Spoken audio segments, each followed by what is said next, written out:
How to Create a Glitch Monologues Season 42 Chapter 5. This is Season 42 of How to Create a Glitch in the Matrix Monologues Episode 5.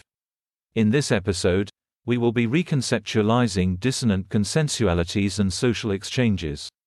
To start off, in any social exchange, when two people meet, there are 9 different dialogues occurring on 9 distinct plates.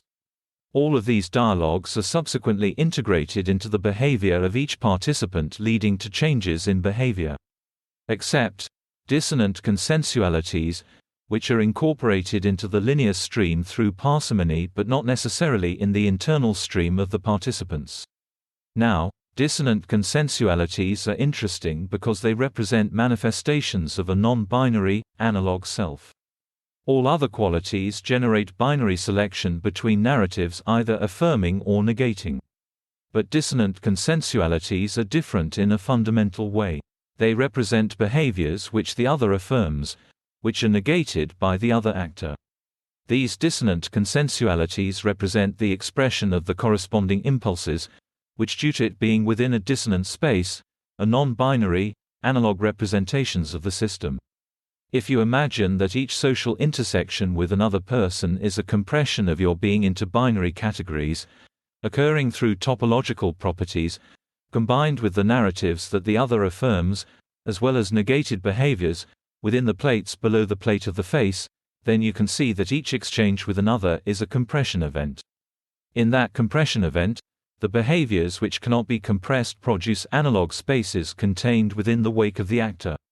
In other words, the two individuals communicating can be thought of as two fluids of different density, with one creating a wake in the other through the momentum transfer, the dissonant consensuality. In other words, rejection of affirmational narratives in dissonant spaces accrues momentum, which produces a wake, dissonant consensuality, between the two distinct density actors. Likewise, within non-consensual spaces an individual is non-compressible, precisely because non-consensual spaces are analog spaces. This makes perfect sense, because consensual spaces are comprised of behaviors we consciously affirm or which are topological, in which case others affirm. It is only in non-consensual space that non-binary spaces can exist. This also tells us that each social exchange is a compression event. We are literally being compressed into binary packets each time we have a conversation which does not produce a dissonant consensuality. As we can now conceptualize social exchanges as compression events, it becomes possible to reconceptualize multiplicity as a form of packet loss. Observing the multiplicity inherent in the action of another becomes a sign that some of the local data is not being transformed into binary packets. Thus, dissonant consensualities, multiplicity, represent some analog component of our action, which is fundamentally traceable to trauma-created cognitive dissonance. Since we know that historical traumas create dissonant consensualities, that's the end of the podcast for today.